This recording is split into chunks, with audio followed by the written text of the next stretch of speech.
Wi-Fi calling on Tracfone lets you make calls and send texts over a Wi-Fi network instead of using cellular towers, handy in areas with weak signal. To enable it, first make sure you have a compatible smartphone.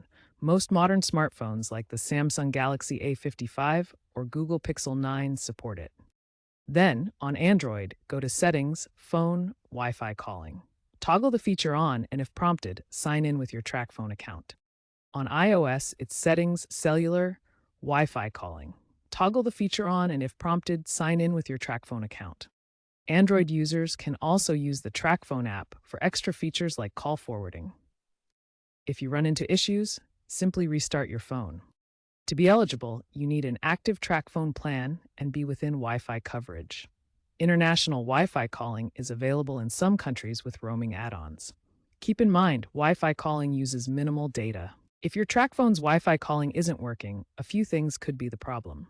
First, check your Wi-Fi signal. A weak connection can cause issues. You can also try resetting your network settings by going to Settings, General, Reset Network Settings on iOS. Make sure your Tracfone app and device software are up to date.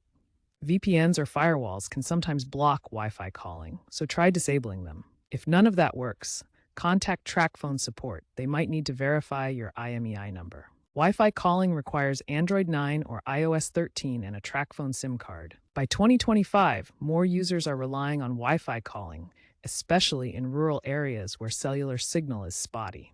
For example, one user in Montana used Wi-Fi calling during a storm outage, keeping their business running.